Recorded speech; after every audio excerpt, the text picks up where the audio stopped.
Hello everybody and welcome back to Riptide 2024 on the quad stream. It's me, Last, joined by Sai. We are going to be bringing you all of the action for the most exciting, most volatile, most terrifying, most adjective part of the bracket, and that is of course the top 24 qualifiers. So let's see what we get to see. Yeah, most adjective version indeed. We've already seen some pretty big upsets here. The big one, which you told me, which I ignored for no reason. I got dono-walled by my own co-commentator. You gave me the full tea, and I was just like eating room temperature salad, being like, that's crazy. Sorry. The biggest upset we've had so far has definitely been Syrup taking it over Mia 3-1. That's absolutely unheard of. I mean, Mia, of course, number 2 on Earth. Syrup, of course, a legend. Never discounting Syrup at all, but of course, you think Mia, obviously with that ranking and with the thousands of hours against Alcala, you wouldn't expect them to get upset, but that's what I was saying too. But in the audience for that set as well, Tweak was both happy and angry because he was saying that he really wanted to fight Mia. He wanted his run back against him, so now he's mad that he has to fight somebody who's from his own region instead. But he's also very happy for Syrup, of course, because upsetting Mia is a big deal. And then he was also going, wait, is New Jersey the best state now? I mean, New Jersey over Japan? Maybe. Maybe. But I know it's going to be a tough day for Tweak because, one, got to fight the homie, and two, that is definitely Diddy's worst matchup. So you can study it all you want. You literally are I literally don't know about your head at the wall. that. Who do you think is worse? It might be Duck Hunt. Nah. It could be Pac-Man, too. Nah. Pac-Man sucks, don't get me wrong. But Duck Hunt, Diddy has a lot of bad matchups. Duck Hunt is a bad matchup, but like it's also glued to Duck Hunt, so you take that with a grain of salt. This is a bad matchup glued to the best character in the game. Yeah, fair enough. And don't have a Steve on our screen at the moment. Instead, going to be taking a peek down at, everything across the board. So we see up on our main view, we got Candle taking on Danny. Down at the bottom right on Y, we have Omega versus Guist, which actually, that's the one that I'm going to want to focus on for sure. Oh, yeah. So let's take it down to box Y.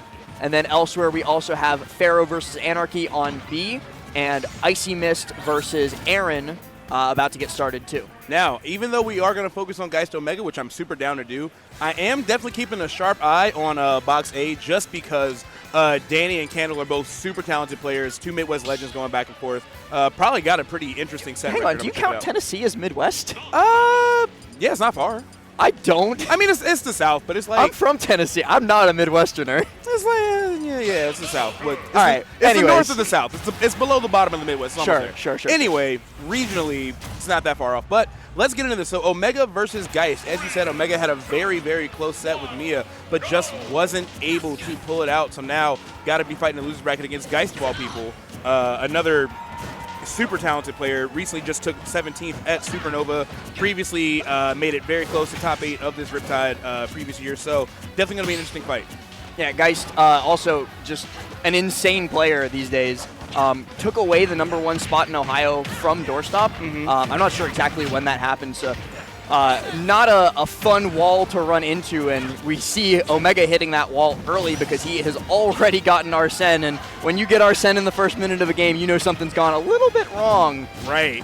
And here's the big thing about it, too. Like, Joker's still really good in most scenarios. Bayo's a very, mobile character. It's very hard to trip her up. If you, hit her shield incorrect, you might get witch twisted and take who knows how much damage. So it's not even one of those things where Joker can just easily run in there and, make that comeback happen. Still got to be really careful when you pick your shots against her. And especially with the amount of damage that Bayonetta can output, Arsene's usually not long for this world. Yeah. But with those Goryoka-style F-smashes, Omega might be able to steal this stock without the help of Big Brother.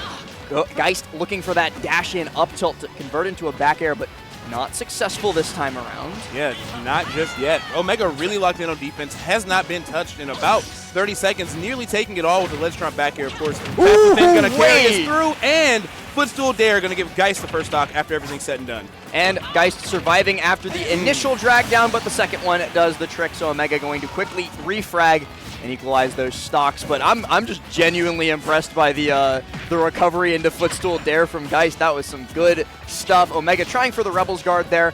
Geist, though, I don't know if intentionally, but missing nonetheless. Yeah. Either way, definitely caught Omega off guard right there. Omega still firing back, finding some throws here. A big thing here is how consistent can you deal with Bayo at the top of your shield? We have great tools when it comes to Joker. Of course, up smash out of shield is fantastic.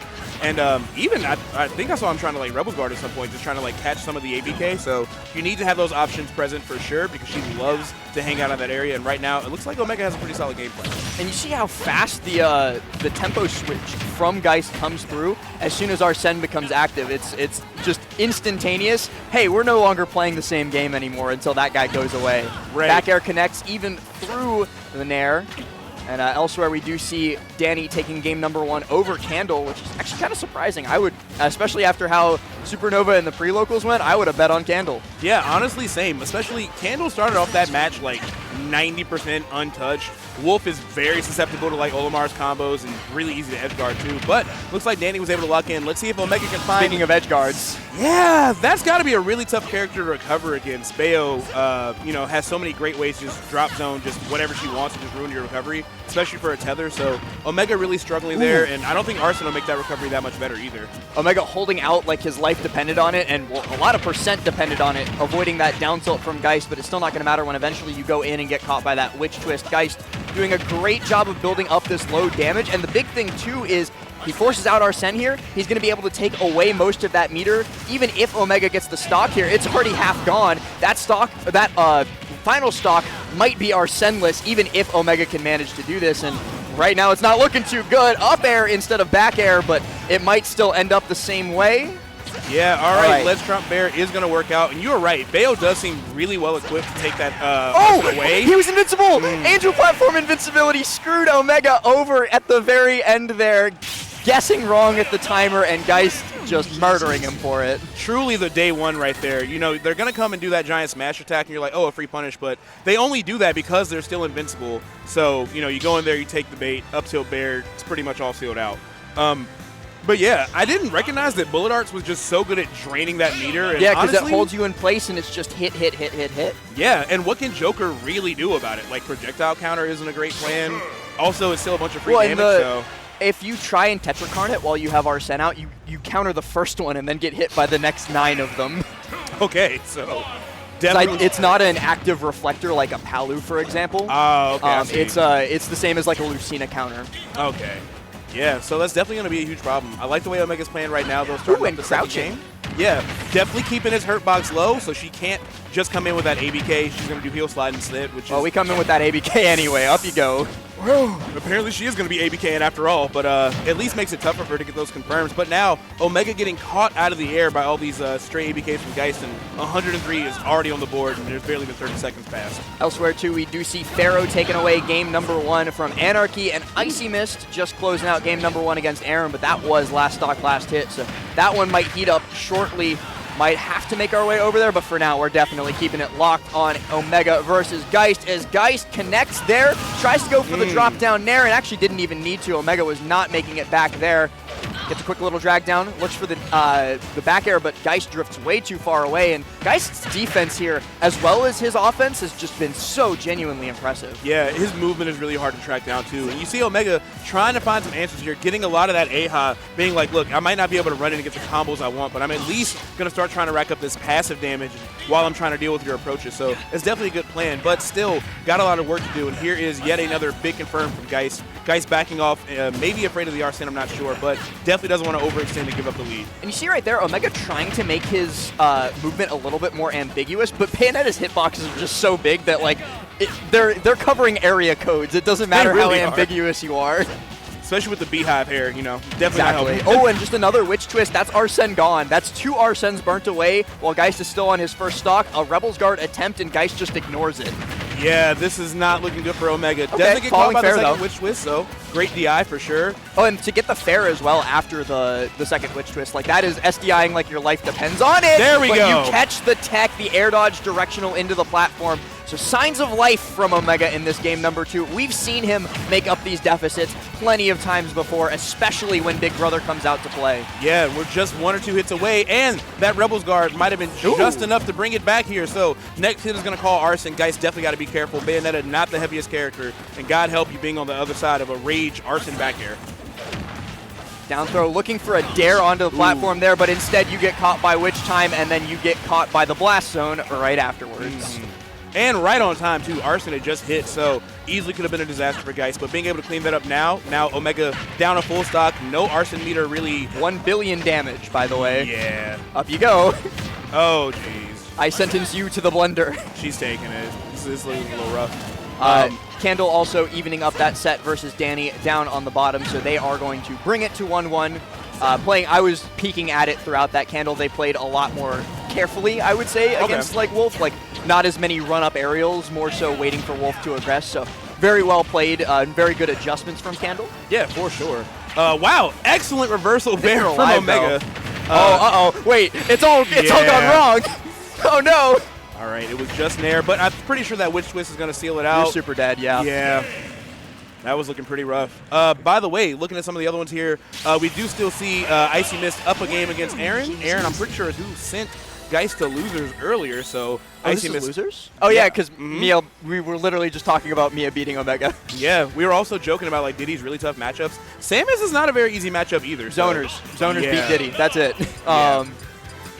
Pharaoh, too. Pharaoh's doing great against Anarchy, one of currently residing in the Carolinas for school, plays for, I believe, Winthrop University, so in the collegiate bracket. But Pharaoh, one of my favorite Yoshis to watch, like not on the same level as Yoshidora because who is, but I actually really like watching him because he's super creative. Oh, yeah. Like when we were at Santa Paws, we were about to do the next crew battle, and Pharaoh was there, I was like, y'all got it. I don't want to deal with that. The caster crew at Santa Paws went hard, though. Yeah. I clutched up that first crew battle.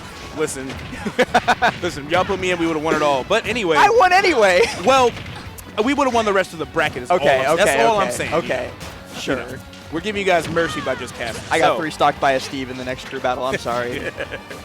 As we all have. It happens to us all. So, let's see here. So, it looks like Icy Mist took that second game, and Guist is already kind of actually a little bit on a percent deficit here from Omega. Omega really needs to get this early stock, especially if he can get it before Arson comes into play. That would be ideal.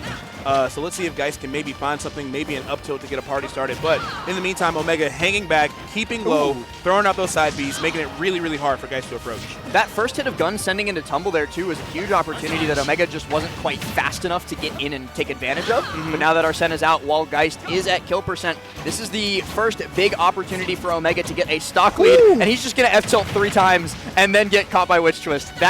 This could be, it's all going wrong. Oh, Sai. Oh, no. That was so much meter gone. And also, great respect from Guist, because if you're not at the high level, when you see that Joker F-tilt, you're like, oh, I can punish this. It's just like, no. You gotta let him do his thing. Looking for that back air. Instead, it's a down air from Omega, but the Arsene-less down air not going to be enough to kill and not going to be a combo tool. Back air, though, is plenty underneath that right side PS2 platform. And once again, an invincible Guist. Just run. Get away. Just go to ledge. Just get out of there. Actually, I don't want to get ledge dropped by Guist either. Yeah, neither. Nothing really sounds fun, but just, be run gone. if you can. Because here comes a giant fist every single time. So, starting us off here with an F-throw. Gonna force Omega off stage. Not enough to set up for a strong ledge trap, but Omega definitely still playing defensive. And getting tagged by that down tilt, not able to find any big combo starters. Wait, this could be a stock. Oh, but the Arsene saves him! The slight invincibility from the cutscene animation gets him out of there, because I actually was pretty sure that we were going to see a Witch Twist fair 1-2-3 for the stock there. Oh, yeah. Also, I love the way that not only did the cutscene save Omega, the first thing he pressed out of that animation was the dare. He's like, you know what? If I'm robbing you, let's rob you. Let's get into it. Still, though, the huge lead that Omega spent the entire start of this game building up just gone. Guist holding on to a lead of his own. Going to be looking for that back air there. Yeah, Guist only about 40% out here. Oh, trying to force an air dodge out of Omega. Doesn't take the bait, but definitely some really, really careful movement happening between them. Omega almost getting caught on that tech roll in by the dare. Tries the ABK again. Guist looking for these footstool dares off of Omega's disadvantage options. Not finding them after that first one in game number 1. Yeah. But Omega's brought it back to nearly even, and then he's going to get rapid jabbed in the corner, and that's the stop. Yeah, definitely. Like I'm pretty sure the second strongest jab in the game, maybe the strongest. It's second Bowser Jr. Bowser Yeah. Jr.'s is ridiculous. So, yeah, especially a character like Joker, that's just going to wreck you in the corner there. So now, I guess if you consider, like, combo ability, Roy. Oh, true, actually. Like, because you can Jer. What it leads to, yeah. But in terms of just raw kill power, yeah. So it's 68 already? So I was thinking about Roy, and then... I am from Atlanta. And that's how quick this goes. Just 1 or 2 mistakes, and your percentage is racked up there. Not a lot of arson left. Hopefully enough to at least finish out this edge guard. Geist gonna do it. Pay the tax. Pay the tax. Pay the tax. Yes. All right, but Geist or Omega fully out of arson now, so really got to make a huge comeback here. We haven't seen that many big arsonless combos, but he's got to find it now. We've seen a couple nice Rebels guards though. Pharaoh, okay, get you out. Nice. That's the one thing too about Bayonetta that I think people like know but don't think about too much is her air dodge when it's 5. Her air dodge doesn't matter because her F smash is big. Yeah. Yeah, and that's rough too because it was literally just like a Joker gun and just try to make some space happen. In sync ending with set B, Pharaoh finishes off the 3-0 at the same time Geist does. Yeah. Sorry to interrupt. No, you're good. Yeah, so 2 3-0s there. On the other side, if we can cut into match X, please. It looks like Aaron is finally about to maybe take a game off Icy Mist. He Good does. timing. So that is now 2-1, so definitely some opportunities there. And also just taking a peek, it looks like Candle is up 2-1 against Danny. That set is still just starting off right now. And has a huge lead in that next game, too, already taking that first stock away from Danny. So those adjustments after the Game 1 loss for Candle, they are coming up huge, but then Danny finds that stock right after, so yeah. Gonna be a tight game. And honestly, shout outs to both of them. They've both been on the grind for a while. They've both got awesome wins, so I'm really happy to still see them this far in the bracket. But either way, we're going to see if Aaron can figure something out against Icy Mist. This could be a huge win for her, of course. Go straight back to the upset threat. This matchup is really tough for Diddy, but seems like Aaron is starting to figure out something because that was a 2 stock, almost a 3 stock. Yeah, and the 191% that Icy Mist had on that final stock when it finally ended is a little bit telling to me of how that was going towards the end. But the fact that she is up 2-1 at the moment is also pretty telling because Aaron's got a lot of work to do if he wants to win this. Yeah, and it's just a really tough one. Like, charge shot honestly just beats a lot of what Diddy wants to do. Of course, the hitbox on it being able to just phase through what you're doing with Banana sets up a lot of stuff. You can't really combo her well. Her gravity when she trips is weird. And she has crazy kill power too if she finds like a nair or a back air. So it's just a tough day for Diddy Kong, especially considering the main thing he's good at, which is juggling and racking up that damage, kind of doesn't work that well against the floaties. Looking to just stay back. Icy Mist still untouched is the crazy thing because Diddy has so many opportunities for like little chip hits too. Like Monkey Flip, for example, but nothing's working. Yeah, even right there, trying to throw the banana down, missed it and hit the platform. By the way, just took a peek. It looks like Candle and Danny are going to be going to Game 5 after all. So I wasn't paying attention. Yeah. Something happened. So something happened for Danny for sure, but now that's locked in. But yeah, let's get back to this. It looks like Aaron is really, really struggling here to find some nooch wins, especially with Icy Mist. She's controlling the banana as well, so it's just a tough day. Ooh, good movement around the platform. And, you know, like one good Diddy string, we see like a banana reset on platform. This deficit isn't undoable at all. But actually, when it starts, I kind of want to watch Game 5 of Candle Danny. I'm fine with that, too. You down? Yeah, I'm fine with that. All right, let's lock into A. Yeah, let's switch over to A. Because, you know, this is, by virtue of the matchup, X is going to be a little bit slower paced as well anyway. So we might get to catch the ending of that, too, especially if it goes Game 5. Oh, yeah, A might fully win first. Might end in, like, the first 30 seconds. Yeah, but, yeah, so Game 5, Candle versus Danny to Vinny. Two very, very talented players here. We see the purple Pikmin right at the start. That's probably really good against Wolf. I imagine that side B makes it really tough for Wolf to come in with those like short hop nairs. So definitely going to keep Danny on notice. But right now, Danny's finding some answers for sure. Yeah, I wish I was watching how the end of Game 4 went because I thought that Candle had it all figured out. But now Danny just in complete control. Looking for that back air and finds it. It's not quite enough to kill with Candle only down at 70. But Danny, once again, just rinse and repeat up throw. Candle's got to be careful where they burn that jump, but this time it doesn't bite them. Yeah, sour spot back here, not going to be enough to do it, but still, the situation remains the same. Candle trying to fight back with just a single Pikmin, finally gets a couple more, but immediately sent right back off stage, and these purples are just taking blasters straight to the face. Yeah, that's, I bet one of the adjustments that Danny made is just shooting the Pikmin. Genuinely. Kill them. Like, that was something I noticed at Cost. It was like Geist to Buzz, and Geist wasn't really like that focused on killing the Pikmin. And then when it switched to Rosa, wasn't that focused on killing Rosa. So you got to take these tools away from these characters if you can. There's nice. Always a signifier. It's like a genetic marker of people who played Brawl. They know. We know. We've been through it all. Oh, yeah, you a Brawl vet, too. So yes. Exactly. I am a historian, low-key. And speaking of history, We're rinsing and repeating. Wow, Okay. you almost survived that. I thought they were going to make that. Okay. Danny finally getting a stock off, but having the Shadic versus Care. That's the, who did they upset? I was just looking at the upset thread. Care got something against somebody. Louis Money. Care's the Steve who beat Louis Money earlier, and now we'll be fighting Shadic. So I might want to lock into that a little bit later, but we can definitely see how this one finishes first. Yeah, so right now, Candle's still got a lead. Definitely keeping purples on deck. About to hit the Myron zone in just a moment here if Danny's not careful. But Danny still getting some great strings. Nair to fair is a great way to kind of just like go corner to corner and like get some presence at the ledge. But the two-frame dare from Candle is going to seal it out. Now Danny's really, really fighting for his tournament life here. All right, I see chat making fun of me. Is it Char? I took the 50-50 on it. I was like, it's either Care or Char or maybe... Is it Char? Char? Chair? Chair. Okay. It's Chair? They're saying chair. We're missing It's a vowel, but all right. C-H-A-R. Okay, well, you know what? Good for her. There's no I there. There's no I for chair. That's not on you, last. There's no I in team or chair. Right. All right, Candle starting to rack up some more damage here. Danny really struggling, and the Myron zone is that on down deck. smash was crazy as an option. Like, you're not anti-airing with that. Stop. That was insane. Got to be careful here too, because two purples. Oh no, it is Char. It's Char? I was right with my second guess. Okay, you were being trolled.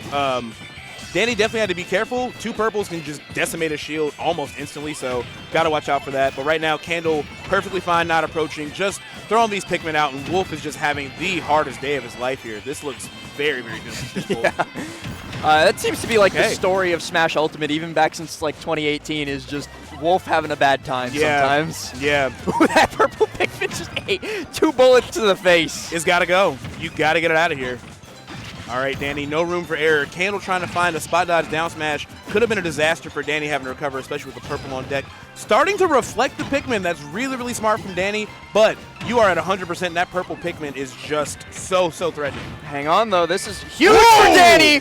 That was, I'm going to call that ouch-esque, but you get caught jumping from ledge with a purple Pikmin, and it is all over. So Candle, they're going to be able to close it out, if only barely, at literally synced the exact same time that Icy Mist finishes off against Aaron. Like, even the victory screens were in sync for that. That's wild, and that means we only have one option available to us. It's to lock into set B with Shadic versus Char.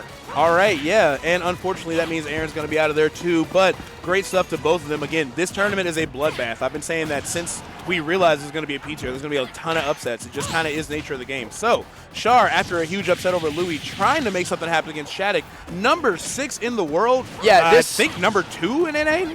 Number 2? 2 in the Lumi rank, because Tweak's number 1, and then Shadic 2, Light 3. Yeah. Which is wild.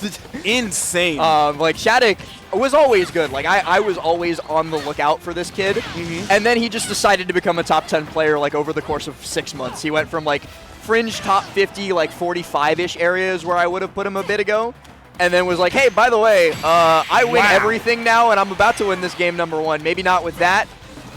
Yeah, I love that attempt. A lot of people really, really struggle to edgeguard Steve because there's just so many things you have to look out for. But using the pin to automatically guarantee the 2-frame was really smart. Steve got a lot of rage and Diamond on deck here, so Shadic can't make a lot of mistakes. Shield getting low too. Got to be really, really careful and got to reset to neutral. Or Char can take all of this with no just iron. Yeah, Char was mashing that like their life depended on it. It was like, please, Anvil, please, please, please. And you saw Shadic swinging like, I cannot afford for this to hit me. I have to trade with it, but unfortunately, just got a little bit thrown off on the resource management, and Shadic is going to take that. By the way, Shadic, incredible player. Shout-outs to Dadik as well. Very similar. Dad tag in game. Yes, definitely. Is Dadik here? Not this weekend. Oh, man, he's missing out. Of all the tournaments to watch your kid at, this is definitely the one. Supernova, Dadik was there, and I had a conversation with him a while back before Supernova.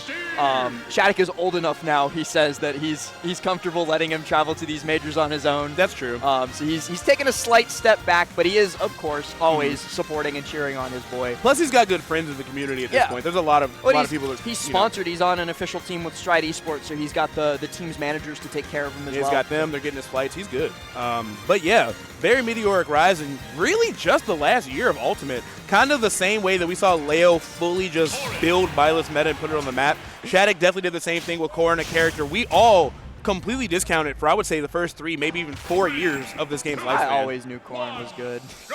I was right again. I want my hipster points, but I did not always knew Corrin was good. I remember before we get back into this set, Delfino Massa 2022. Leo was like, "How do I beat Wario with Byleth?" And I was like, "You don't, go Corrin." And then it worked. Did it work? It worked. Okay, well. He beat Spargo and Gluto at that tournament with Corrin. Oh my god. Well, right now, Char's beating the hell out of Shadic. Jeez, just wood tools alone, and look at the damage we've seen here. Yeah, that was just Zugzwang. There are no good options for you. Yeah, that's a tough scenario. All right, Shadic fighting back, though, hitting that pin off the ledge. Really smart way to cover what we needed, and great coverage with that down smash roll read, too. Gonna have to find a way to get this stock, though, and when a Steve is, you know, dead set on living, it's very hard to make them die, but Shadic might be able to find a way here. Looking for that pin, looking for the up air. Gets that shield, though, and yup, you can't. I don't think Steve has, like, the mobility to SDI through that, actually. Yeah, I was going to say, do you think Char dropped a little bit too early, or did it poke? Or I'm not 100% sure. But you can shield SDI that, but it's different character to character based on their hitbox, and I don't know what it's like for Steve. Either way, it's definitely a tall order for whoever's on the receiving side from the corner. But right now, Shadic looking good. Char kind of throwing out some Hail Marys here, trying to find an anvil or like an up smash, but Shadic very, very aware of Steve's main threat zones, doing a great job of controlling the stage despite the blocks and putting a ton of pressure out with all these back airs and pins. Shoutouts to you, Noah Balboa in chat, because you got my Zugzwang reference. I'm happy. Up throw. Not going to be enough to kill. I'm so surprised that Corrin at 150 didn't die to Steve up throw. Yeah, that's insane. I mean, there wasn't like a bunch of rage on it, but even still, 180 on this second stock, or on this first stock for Shadic. That's so tough. That could have done it with all that rage. Another pin. Do it again. 188. Wow. Okay, yeah, just eventually duffs him in the chin.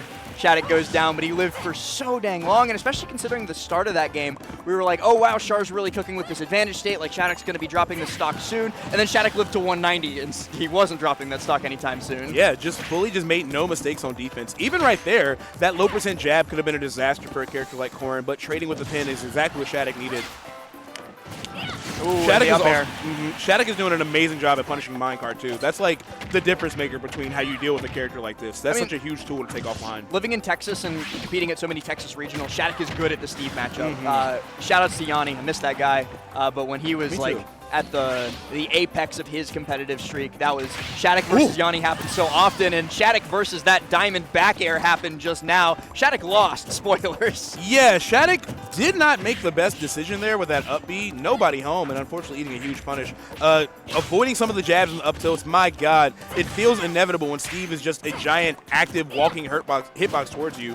It's very hard to deal with. And Corrin, very strong character, great pokes, not the best mobility, so she kind of has to deal with some of these shenanigans. It's time to add a couple more sets to our repertoire. We're back to being at least a tri-stream before we get to a quad stream again. You just get to see our lovely faces at the bottom right. So on set A, we're going to see Onin. They're going to be taking on Wrath, so another Georgia versus Midwest matchup, actually, because we just saw Guist versus Omega. Correct, yeah. Beforehand, and then down in the bottom middle, already getting started on set X, we got Icy Mist versus Pharaoh. But I do want to keep it locked on Shadic for at least a little bit longer. Yeah, definitely. And that block is a death sentence, but Char didn't go for the F smash. I think the block was too high up, actually. I don't think F smash would have hit off that tech. It was like almost level with that platform. You need a block like one unit One lower. down. Yeah. Okay. And pin into the kick. That's going to be it for game number 2. Shadic up on set point. Last, I'm going to come to you humbly as someone that has been playing this game since release. The best way to DI pin kick is... Depends. Okay. You, like, to not die, it's down and in. Down and like in? survival DI. Okay. Well, down and away from the blast zone. That's what I was trying. That's what I was assuming, just down and kind of, away, but that like when you're on one side and she kicks and crosses you up, I really don't know what you do. So the cross up kick like won't kill you usually. The hitbox is weird, but when you're like, so if you're like here, she pins here and goes the other way, it'll usually just like pop you up. Okay. So just don't hold up for sure on that. Do not hold up. Don't hold up. Got it.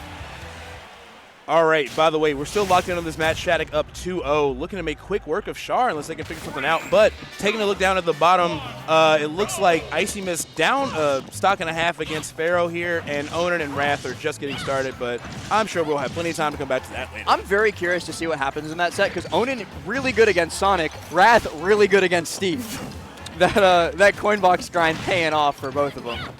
Is that winners, by the way? That is winners. Okay, So, yeah. I'm like, that better not be losers. Yeah, Char, Shadic is winners as well. Pharaoh, Icy Mist is winners. We'll probably start getting some loser sets. Like Guist Omega was losers. Yeah.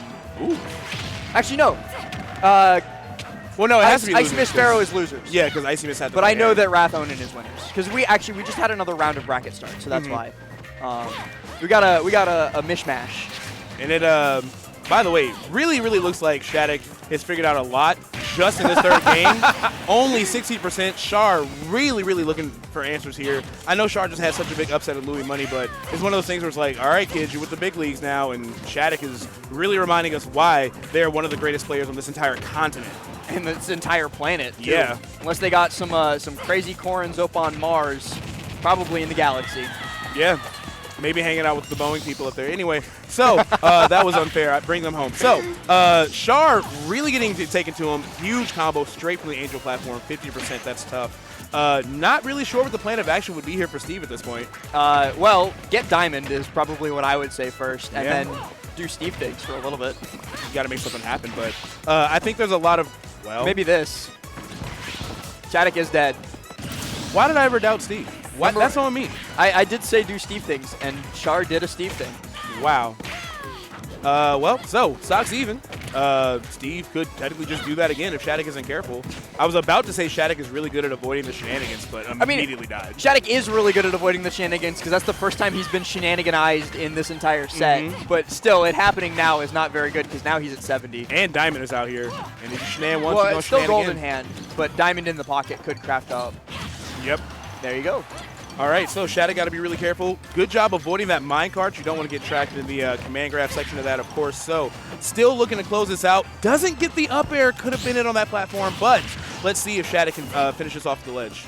Ooh, that up air was on the verge of greatness, but not quite able to close it out. Another up air misses, but the pin and the untechable off the block is perfection from Shadic to close that game out. We never should have doubted the world number 9. There he goes. Never should have. That was disgusting, if I do say so myself. Sorry, world number 6. I underrated him.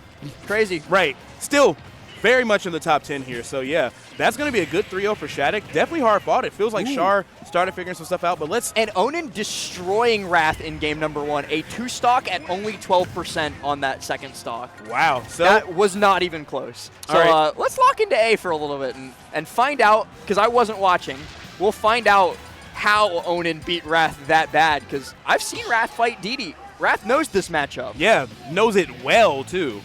Man, I'm just wrong again. He's 7th, Shadic is. I got it wrong 6. twice. Oh, dang. Okay. Top 10, whatever. Y'all know Shadic is him. Rankings are confusing. Very confusing. So, into this, Onin's going to be taking the first game against Wrath. And, you know, no Midwest bias, but, you know, happy to see Tweak is 6th. Midwest That's what shining. it is. Okay. I knew it was an NA player in 6th, too. Tweak is 6th, Shadic 7th, Light was 8th, and Spargo was 9th, I think.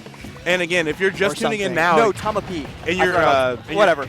Tama P is also sick too. Wish they were here. But if you're just tuning in somehow this late into the weekend, Riptide has 8 of the 10 best players on Earth all in the same bracket. So this is absolutely cuckoo bananas insane here. Somebody in chat saying it doesn't matter last, it's okay. Just move on. The tweak at 6th thing wasn't even my fault. Somebody in chat said it and I believed them. And Onin, that's insane. So the actual Rube Goldberg contraption. Yeah, very hard to deal with all that is really anybody. I'm curious on your thoughts on Sonic Steve, because I feel like I think Sonic wins. Really? Okay. I think it's like Steve can still do it because he's Steve and like stuff happens sometimes.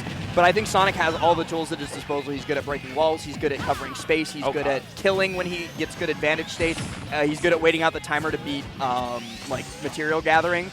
So I think the matchup is fine. It maybe like at the absolute worst is like minus 55, 45. Yeah, 55, 45 in Steve's favor. But I think it's either even or maybe slight Sonic. Yeah, because Sonic is just one of those characters where it's like, it's very hard to get a hard counter pick on Sonic, stage or character, let alone both. So I feel like he does have a lot of great tools to deal with Steve, but just having those blocks in the way of his movement, especially on a stage like Battlefield with the platforms helping out, it's got to be really tough for Sonic to successfully get in there without getting punished. And to point out as well, because I see people in chat talking about it, Pharaoh unfortunately struggling pretty hard with Icy Mist. It's a 2-0 lead right now, but he does get the shield break set up on the platform. That was pretty cool. Yeah. That was pretty cool, but yeah, this is like one of Yoshi's worst matchups too. Like Samus, not very fun for Yoshi. Icy Mist having a great day with these matchups. Yeah, Icy Mist is getting like fed people. Yeah. I'm hungry. Diddy into Yoshi, no DLC. She's just like, yippee. Samus deserves this. So, we got the stocks even here. Onin has virtually no materials, just a gold hanging out there. So, they're definitely going to have to find some time to just get some more mats up here because Sonic is a very good character at rushing you down. If you don't have Minecart and Anvil, it's going to get real dicey for you. Well, that's what I was talking about a little bit ago, is that like Onin kept trying to set up walls and mine for a little bit to recoup some of those lost resources. But Sonic can just navigate around all of that. He's like, yeah, sure, this just like Green Hill Zone to me. I don't know. I mean, Sonic literally came from platformers, so this should be no different. Like, Sonic has been through this, you know, born for this, honestly. But all that aside, Onin does still have the lead here. Not going to die from that spin dash, no conversion, but this one, spin not charge enough to do it fair either. should set up for a back air. Yeah, okay. Onin's options there were to either recover high with minecart or Elytra, or go low and recover low with Elytra, and both of which are slow enough that Wrath can on reaction drop down and just get in the way. So that's another like checkmate scenario for Sonic, just because he's so dang fast. Right, and again, very short list of characters that can deal with that minecart, but Sonic back air is so egregiously huge. Not surprised. And it auto cancels whenever you feel like. Insane moves.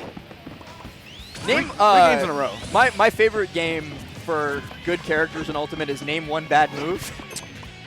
Homing attack asterisk?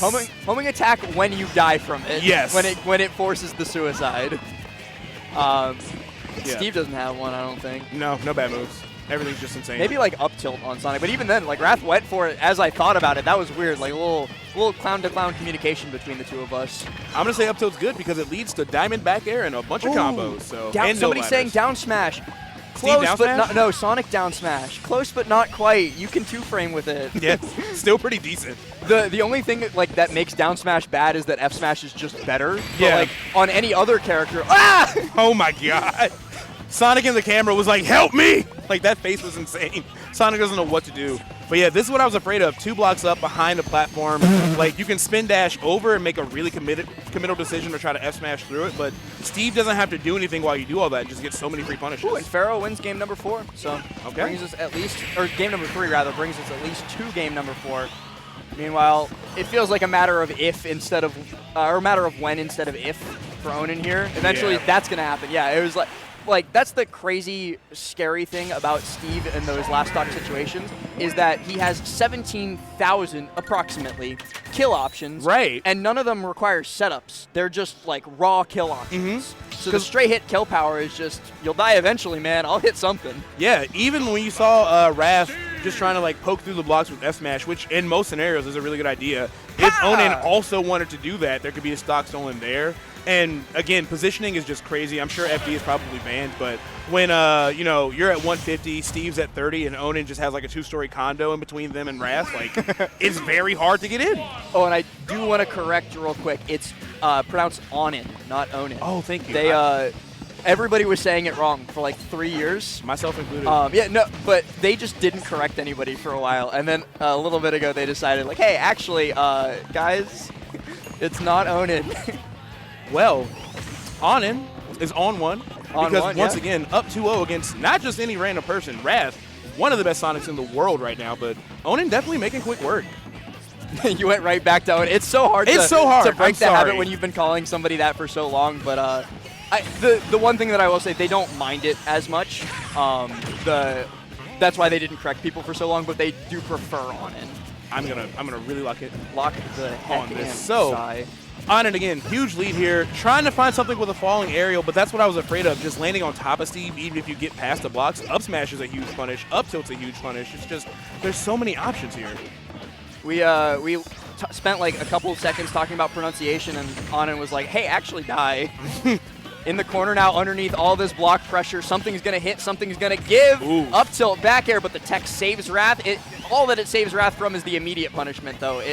Punishment still comes. Yeah, honestly, just in the blender there, everything that didn't confirm just led to like a free tech chase anyway. So 87% already on this next stock. Diamond is gone and mats are low, so maybe if Wrath can find a way in right now, Onin could be in some trouble here. But it's definitely going to be easier said than done. I like the pressure at the ledge. Definitely keeping an eye out in case there's like a high minecart, just looking to cover that option as well. But yeah, this is definitely Wrath's time to make something happen while Onin still doesn't have a whole bunch of blocks. And no offense to Wrath and Onin, but I do want to jump over to X just because that matchup is heating up a lot. It was kind of full destruction from Icy Mist in the first couple of games, but Pharaoh is slowly bringing this back, got a full stock lead to take us to game 5. So we'll check in, we'll peep to see if Onin closes out the 3-0, but this is where I want to look. Yeah, good call on that for sure. So let's see if Icy Mist can keep her run going. Again, great win so far, especially Aaron. That is a huge dub for her. Pharaoh, no slouch. One of the best Yoshis over in America here. Ooh, that back air connecting right past the hitbox of the Fair.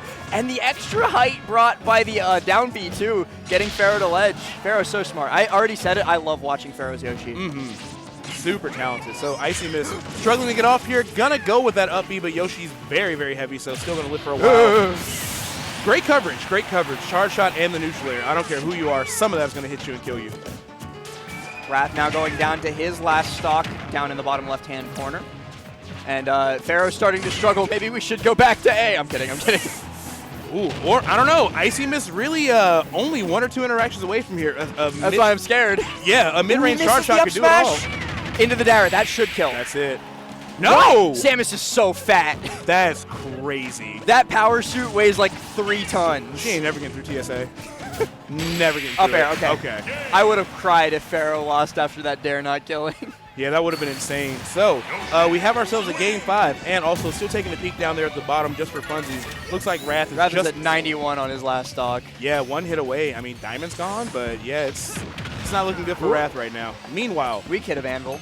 Definitely looks like Pharaoh's figured something out, so shout out to them. Yeah, a reverse 3-0 in a matchup this bad is insanely impressive for Pharaoh. Even getting to game 5 is insanely impressive against a player of Icy Mist's caliber, but she's not going to give it up easy, especially given how close the ending of that game became, despite the extra stock deficit that Pharaoh had when we tuned in. Ooh, up you go. Okay, yeah. Pharaoh trying to make something happen. No real threat or death right there, of course. Still at 0 when Icy Mist hit that up B. But yeah, this also has to be tough because not only is the matchup hard, Samus is somewhat of a niche character. You don't get to fight that often, but they're still really, really good. So definitely a long day for Pharaoh. But right now, looking pretty solid. Oh, and as I say it, the charge shot really throwing Yoshi off from approaching with that Fair. And Onin has closed out the 3-0 against Wrath, so that's going to be Carrington taking a trip down into losers. Wrath, rather, taking a trip down into losers bracket. Where he's going to ruin a lot of people's day. All right, this is looking really good for Icy Mist. She turned it around hard after that first big combo. Double jump armor, gonna save and not get Pharaoh killed from that forward air, but still got a lot of work to do. I feel like Icy Mist has done a really good job of getting out of the ledge pressure from Pharaoh, which, again, Samus is just kind of a hard character to pin down, but it's got to stink even more because Yoshi would kind of struggle really cutting her off stage as well. That back air reverse charge shot was really hot, too, from Icy Mist to continue the combo and continue the damage. But then eventually, Pharaoh going to trap you with no options. You got to air dodge eventually, and when you do, you're frame trapped into the nair. But the dash attack comes through and evens us right back up with that refrag. Air dodge away there, too, was bold considering how fast Yoshi can drift. But the punish is minimal from Pharaoh. Yeah, it could have been a lot worse, but yeah, got to put some respect on those eggs there too. Pharaoh definitely using every single thing you can imagine in Yoshi's toolkit, like we saw earlier, even using that extra height from down B to grab the ledge. So this is a very, very seasoned Yoshi here. And down in the bottom middle, we have a set getting started on B. We got Loaf versus Amaryllis, which is actually a name I haven't seen in a bit. I don't know what happened to Amaryllis, but that's a blast from the past. They're still pretty solid. I was looking at like the top 64 seeds or like the rest of it, and I think they were either in top 64 or maybe like 70-ish, but they're still seeded pretty solid. Yeah, I wouldn't like put Amaryllis to drown in pools even if they take like a 3-year break. Like that's that caliber of player doesn't go away. As Pharaoh hoping Icy Mist goes away sometime soon. The roll into up B is annoying. Yeah, Pharaoh really just struggling to find some kind of like way to land. We've seen a lot of eggs defensively, which has honestly been really good for Pharaoh. Maybe they can close the stock out, I'm not sure, but you got to be careful messing with Samus' shield because, man, does she go out of shield. Back throw there is sure. Okay, I was going to talk about the back throw, and then I got distracted by egg roll. All right, not going to up throw yet. Don't want to stale it, of course. Trying to set up for some kind of edge guard scenario, but yeah, Pharaoh's just kind of like slowly coming back to center stage. And up air out of shield. Okay. Both of us equally shocked by the option select, but the option select, it's only dumb if it doesn't work, and it sure worked to perfection. So Pharaoh going to take this opportunity to get as much extra credit as humanly possible before Icy Mist closes the stock, and the double jump armor barely gets him through that fair from Icy Mist. Yeah, I mean, you really don't think of Yoshi as one of the characters like good out of shields just because his shield situation is so wonky, but definitely looks like Nair out of Pharaoh's able shield to is find crazy, something. man. You can't even say that. Really? Well, Yoshi, doesn't it take like Yoshi short hop Nair is wild. But how many frames is it though? I think the Nair is 4 or 5. It's fast. Okay. Somebody in chat will let me know here in a second so I can pretend to be smart. A real Yoshi fan, and then sure. the jump is still frame 3 because everybody except Kazuya's is frame 3. Okay, that's not that bad actually. I thought it was It's longer. 3? Okay, I take it back. That's a 6 frame option. That's crazy. All that There's aside, no way. though, we have ourselves a one stock scenario, completely even percent. Icy Mist doing a great job of just sharking underneath Pharaoh with those up airs. Again, making it hard to land. And up being out of that down air was massive because that move does a crazy amount of damage. I'm still thinking about the fact that Yoshi has a frame 3 Nair. I didn't even remember it was that fast. Like, I said 4 or 5. I was downplaying it. Pharaoh trying to survive, holding on, B reversing the neutral B to try and get back down against Icy Mist. Yeah. Icy Mist just hasn't taken a hit in quite a while. Finally, a Nair out of shield into an up air. This could be huge for Pharaoh. Yeah, Icy more? Mist. Ooh, not gonna die just yet, but this is fully anybody's game. Into the egg. It doesn't hit. Icy Mist able to just roll her way away. Pharaoh looking for the Nair at ledge. 141 on Icy Mist after so long untouched. Has to shield charge shot. Landing up air doesn't connect either, but the back air, just the bare tip of it. And Pharaoh closes it out. You see a quick little pop from the crowd as well.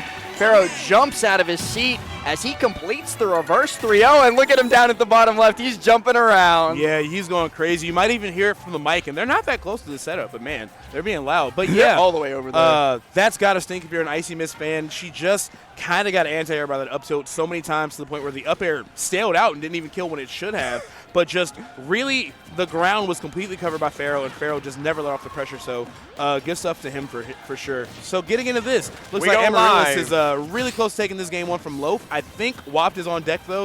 He has full Waft ready. Yeah. So Amaryllis is gearing up to take this game, but also gearing up to potentially be cheesed. Yeah, we're gonna have to see. Waft is cheese. Oh, absolutely. It's intentional cheese. Yeah, It's cheese. It's not the cheesiest thing in the game, but it's cheese. You're alive? Wow, 192 on Wario. Ooh, and who is that sitting down next? So I think Hurt and Candle. Closest to us is Hurt. Oh, that's Candle. Okay. Yeah. I was like, I recognize Hurt. I don't recognize the other person. So that's going to be a fire set. All right, let's see if Amaryllis can finish out this game 1. And honestly, I might tap into the Hurt Candle set. Just, I'm just a fan of both. I mean, of them, this is a 4-minute game with Wario living to 200. And he misses the Waft and dies immediately after. Everything that could go wrong does go wrong. Yeah, misses the Waft, and Amaryllis is just like, yippee! Like, the mindset shift when, like, someone misses Waft and they just go, I'm going to get so aggressive right now. I'm not scared anymore. Ain't no strings on me. I'm just going in. So it's like when you're little and you ask your dad to come into your room to turn on the light because you're scared of the dark. Or like they put in a night light. I'm not scared anymore. I can go to sleep. I can watch a PG-13 movie. Mom said so. Yeah. Sure. So Amaryllis, yeah, no fear. Gonna take that first game, and honestly had a lot of percent on Loaf too, even outside of the walk factor. So great stuff to them. And a quick start from Amaryllis too. Loaf, I'm surprised that Loaf, like, I'm not going to say that this is due to matchup inexperience, but I thought Loaf was way better at the Bayo matchup. I thought I remembered seeing him just, like, dumpster Guist a couple of times. Yeah, I mean, they've definitely played a lot. Like, he's got to know it. But still, Amaryllis just got it like that. Yeah, just a big threat. A trip to Elysium, like the tag says. All right, not able to find the second Wish Twist there. But still, a lot of great pressure coming out. I love the way we started, too. Amaryllis putting on a bunch of pressure and just kind of keeping the bike away from Loaf as well, like we saw earlier. So hopefully Loaf can find something. Like an anti-air on that ABK, that could be huge later on in this set. But right now, Amaryllis still pretty comfortable with this lead. Ooh, into the dare off of the ABK. Amaryllis searching for the stock. No back air. All right. Something. Gotta give. Doesn't pull the trigger on the down tilt dash attack. Wasn't sure if it would confirm. Which was going to poke up and keep Amaryllis safe, but who was taking this first stock? And I'm going to say it, after this first stock gets taken here in a second, let's switch down to Y because I do want to watch Kendall hurt. For sure, yeah. We'll see in a second, though. Who manages to take it is, once again, Benji living all the way up to 150, maybe even farther. Yeah, survives the Bear Center stage. Yeah, Wario's a thick boy. We all know it. Let's see if Amaryllis can find something. Again, keeping Somebody's got to die eventually. Something's got to happen here. 2 minutes off the clock, and that's definitely what you want if you're Loaf, a slower start to the game, because now Waft is a huge problem, especially for Amaryllis' theoretical second stock. And Bite is going to get us there, and now Amaryllis got to be extra careful. Well, up tilt Nair. Hello? Oh, my God. Into bullet art? Okay, neutral B, nice to see it. Okay, so stock's even here, but of course Waft is a factor. We've seen Loaf start to figure out how to like anti-air, so Amaryllis is going to have to be really careful on their approaches. But so far, got a pretty solid combo, trying to keep that momentum going. But let's see if Loaf can steal it back with his Waft. Yeah, and let's switch on down to set Y. I'm really curious how Candle, the artist formerly known as 34. Yes. Will do into Hurt, especially considering Candle's performance against Aquila pre-Supernova. Yeah, let's see what happens here. Hurt, number 4 globally right now. Best snake in the world. Super insane. Most improved Smashy award as well. Absolutely. Deserved. Well earned. Yeah, it went from like, I don't even know what Hurt was last season. Me neither. Like probably in the 70s or 60s all the way up to 4th is wild in terms of a rank improvement. Yeah, it's some insane improvements, just performances just to boot. So yeah, just the fact that I don't know what he was ranked is telling. Right. Like I was talking about it with Rod earlier. The way Hurt versus Spargo went down that first time, I was like, oh, I see why we're talking about Hurt right now. So Spargo was mad at that set too. He was fiending for that run back for a long time. I mean, he got it at Riptide. Not Riptide. This is Riptide. And Candle gets the Pikmin desync on the platform for the grab up throw. I love it when Olimar does that. It's so funny. Yeah, it's definitely a very niche option that Hurt wasn't ready for. And now 63 because you dared to mess with a purple shielded Olimar. That is very tough to deal with if you're Hurt. And now Candle, again, can just sit pretty, kind of throw those grenades out. This matchup is really, like, chaotic and very high APM. So I want to ask, too, because I see somebody in chat asking as well, you play both these characters. Yeah, I played a little bit of Olimar, but I definitely play Snake, yeah. Tell me about this matchup. Like, how is it? It's interesting because, like, Snake is super combo food, but the neutral is just wonky. So when Olimar is throwing those Pikmin out at you and they don't connect, if I have a shield on the ground, it's just going to walk it over to a grenade. It's just going to walk it over to him. So, like, if I'm genuinely just camping with grenades, have C4 in the middle, the Pikmin are kind of just, like, bringing drama over to you. And Olimar dies extremely early to, like, up tilt. Now I'm just imagining, like, a Pikmin with a grenade in its hand walking up to, OMG, have you heard? Yeah, literally. That's literally how the matchup goes, so you got to be careful. Purple back air. Also a little bit dramatic as it KOs right when you want it to. Hurt going down to his final stock of this first game. By the way, we're talking about upsets. This, again, could maybe be the biggest upset of the weekend if Candle is able to upset Hurt. I don't know. Syrup over Mio was pretty big as well. I'm not sure where Candle was seated is the thing. Yeah, I'll have to go ahead and double check here in just a moment. But yeah, looking really good. 76 already on Hurt.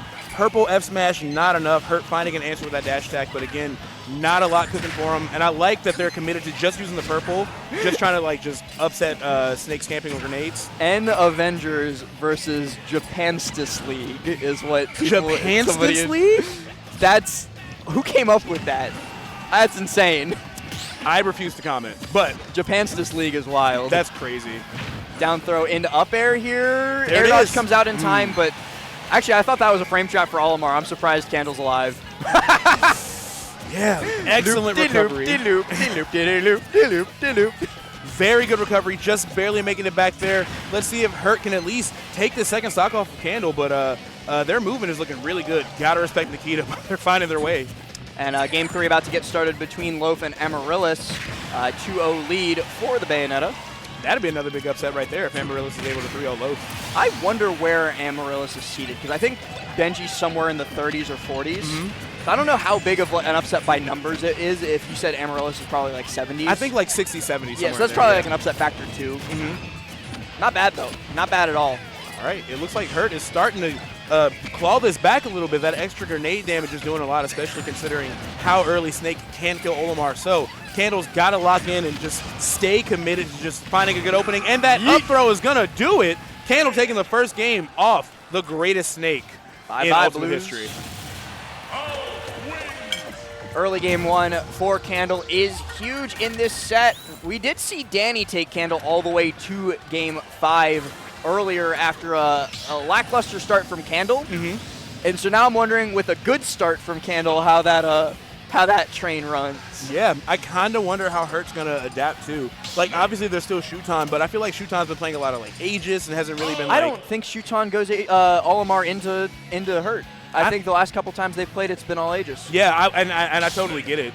But so maybe Hurt might have to lock in and try to figure out some specific things about the matchup. But either way, Candle off to a really strong start. Okay, and chat's telling us Loaf is 37th and Amaryllis is 84th seed. So I think that's an upset factor 2, if I'm doing my math correctly, because that is a 97th place projection and a 33rd place projection. So it's it's an upset factor 3 because that's 3 rounds. Yeah, so that could be really rough down there if you're a Loaf fan. It's not looking good either. I mean, up on this stock, but Amaryllis almost was able to finish that off. Anyway, back to this. Hurt still way down. It's 2. I'm so dumb because 84th seed is projected to get 65th, not 97th. Yes, you're right. Actually, yeah, that makes sense. I did the math right, just the place wrong. I did the easier part wrong. No easy part here for Hurt, just struggling, kind of throwing these grenades again. Only 17%, which is unheard of for Snake, because Snake really racks up damage fast. So Candle playing out of their mind right now. Down tilt to murderize those Pikmin, but all the damage on the Pikmin does not really matter when Candle's still sitting pretty at only 28%, so they're just chilling. Eventually Hurt will make a mistake and die, and speaking of which... There it is. I feel like I summoned that one. One of the #1 things I tell people about fighting Snake is like, oh, grenade and shield is so scary. I'm like, okay, start throwing them. Snake wants to shield more than maybe anybody else in the entire game. Although you did kill me twice last night for grabbing you. I was mad. Yeah, just grab him. Well, you know, but if I'm different. I know what I did wrong. Don't worry. I'm different, you know. But yeah, Candle down at 108 here. Nikita could definitely do it, but their movement has just been stellar. And honestly, you have so much free range for that up B, it's got to be tough. Hurt really struggling looking down the barrel of a giant upset if they don't figure something out quick. Now getting started on box A at the bottom left, we got G Extreme versus Suspect kicking off. So that's Suspect, one of the players for the Michigan State University esports squad. Yeah. They're, I believe, last year's winners of the collegiate bracket. Correct me if I'm wrong. Somebody in chat? Quietly, one of the better Kazuya is out right now. Oh, like, yeah. There's like a lot of them here this weekend. Like, you have Riddles, but then, like, you have, like, Wild, Suspect, like, Burr. Yeah, all kind of fighting for that next spot for, like, 3rd or 2nd, so. Well, you've also got T, don't forget. Oh, true, and T, right. Forgot about T, actually.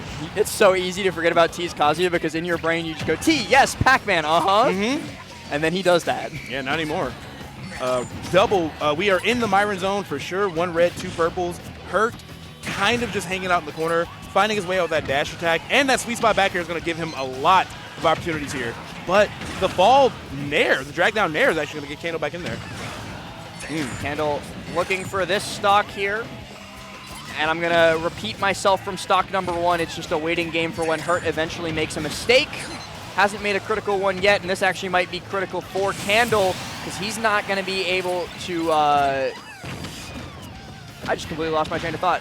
Not going to be able to make it back against that. Well, yes, that. You know? I was thinking of Hurt doing something. I was like Hurt's not going to have any problems connecting with that, but it didn't work. Yeah. Bad commentary. Boo. It's okay. It's been a long weekend and still got a lot more to go. So, Candle finding that up smash out of shield, definitely huge there. Still kind of just starting to run in a little bit more haphazardly, and Hurt is more than happy to have you approach. Oh, I thought that was up air. Back air connects. Candle, they're off stage again, and just another Nikita. So 2 in quick succession. Hurt throwing those out there and throwing Candle into the blast zone. Gonna bring this back to even 1 apiece. And also starting down at the bottom right, set X, no tag versus Nad79. I don't know who that is. Tag. in a Mario. I know No Tag. Yeah, yeah. I don't know who Nad79 is, but they're playing Mario. Yeah, well, I mean, they're up against No Tag, so they must have gotten pretty far in the bracket. Also taking a look down here, looks like Loaf has figured out a lot against Amaryllis because now he's up 2 stocks and with a full WAF, so that could easily go down to Game 5. Yeah, looking like it will bring us there, but Amaryllis does get that rapid jab, and God, Wario's so fat. Yeah. Any other character gets rapid jabbed in the corner there except like Bowser. Oh, and a 3 stock from Loaf. All right. Crazy turnaround from Loaf there. Oh, Nad apparently upset Skittles. Really? Which Skittles like hasn't competed in forever. I was excited to see him this weekend, and Me now too. I'm sad. I'm sad that I don't get to watch Skittles play. Yeah, I also play Yink, so very fun to watch Skittles play. Some of the best Yink play out there in general. So Game 3 going to Hollow Bastion makes a lot of sense to me. I think the big difference here is going to be about composure. Like, Candle got a little bit antsy and just kind of like ran face first into a lot of traps at the end of that last round, but in the first game and for a lot of the second was perfectly fine to just play the full screen game, get that free damage with those Pikmin, and just let Hurt just kind of like take that chip damage until it got detrimental. And I think it's the same sort of thing that unfortunately happened to Candle when they played against Akola at the Supernova Pre-Invitational. They did a fantastic job in the first set. Beat Akola convincingly too, and then in the run back in Grands, Akola just top playered them for a little bit where like they stayed more composed, and that composure diff was what cost Candle the set. Ooh, good tech. Ooh, Can't tech the second Nikita. Third one. And an up smash. Yeah, Candle finding a way down with that neutral air with no Pikmin. That was an incredibly hard landing, especially considering Snake up tilt as a factor. But trying to find the way back to the stage. I really love the way that Hurt has been just controlling the ledge with Snake back air of all things. Like, that move is incredible. It's super active. Great knockback. But all that aside, it looks like Candle is taking the first stock here. For a lot of up smashes. I'm not sure I agree with the aggression with which Candle was going for that. Like, obviously, they wanted the low percent Olimar up smash into up air type stuff. Yeah. But cost them that stock for sure. And now at 34%. Oh, never mind. It's one of those things where you have to weigh risk reward because, of course, that is your highest damage hit confirm against Snake right now. But Hurt knows that's like the #1 thing you want. So, of course, they're going to play around it really well, and that's what we saw. And actually, Nat79 taking game #1 against No Tag. So I didn't know who they were, but I'm learning. Yeah, we know I'm now. sitting down and learning. All right, pretty even stuff here. I like the way that Hurt is starting to mix in some more CQC stuff, using the down tilts to get rid of the Pikmin. You've seen a lot of that recently, so really smart adaptation. Shield almost breaking. Gotta find that down air, because that could have been a disaster. Waiter, more up smashes, please. More up smashes, please. Can Hurt find a landing here? Oh, great avoidance by Candle. The split-second double jump to drift out of the way of the exploding C4. That's great reaction recognition. I definitely got hit there. So everybody else in the chat did too. Don't worry. I thought That's we were the Candle difference. Thought we were going to see the desync shenanigans there, but just a regular old up air is going to do it. So Hurt got the stock lead. Again, could be a giant upset. Just taking a peek down to the bottom, it looks like Loaf is up 2 stocks in Game 5 against Amaryllis, so it might unfortunately be their turn. And at at 215% on that third stock. So the reverse 3-0 is real. All right. F-throw here with blue Pikmin going to send Hurt pretty far out so that he is just going to opt to go high. And, you know, it works out great. The dare on shield as well. The Stairmaster does its job. Yeah, frame 3 there. He tried 2 different fire options to get off the red Pikmin, and the red Pikmin just did not care. All right. Okay, Great and recovery from Candle, throwing the Pikmin away, but still able to get them back and swipe at the Nikita once more. Yeah, good patience. Ooh. Still alive at 179 or 169. Don't typically see people living this long against Snake. Back air connects once again. Yeah, you really don't, especially a light character. Oh! That's the day 1 classic, of course. There is a moment where you can deactivate the Nikita and it gives it an extra hitbox, and that catches people off guard all the time. Looking for that up smash on shield, into an F smash there too. That purple Pikmin doing terrifying amounts of work against Hurt here, especially at this percent that he's at. Candle gets into the Myron zone. It could be curtains for this game #3.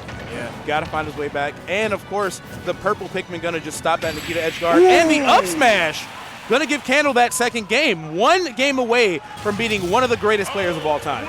They are so good at finding those. Like, I was kind of like jokingly making fun of the up smash on that first stock. But you know what? When it works, and Candle makes it work as they take Hurt to set point. Yeah, it's definitely, like, I couldn't even really tell you who wins the matchup. It's just so volatile for both characters. But Snake, very susceptible to those big combos, doesn't have a lot of horizontal drift. Even if Olimar wasn't such a combo-heavy character. So, yeah, not surprised by what we're seeing. And Loaf did close it out in the reverse 3-0 versus Amaryllis, so that is going to be him moving on. Meanwhile, we see Suspect currently up 1-0 against G-Extreme, but up towards kill percent. No percent on the Pikachu. Doesn't really matter in the Kazuya matchup, so whatever. Yeah. And then the Mario Ditto is progressing as intended. Yeah, I was going to say, with Kazuya, percents feels like they don't matter sometimes. But, all right, game 4, Candle Hurt on his winner's side life. Candle looking to upset the world. Let's see if it happens. Double dash attack, great way to start things off for Hurt. But I feel like Candle's done a really good job the whole set of avoiding Nikita, and that's a huge part of Snake's kit when it comes to keeping you off stage. The crouch low into the up tilt from Hurt was really good there too, just to avoid the extended hitbox from Dare through the platform. All right, nice stuff again.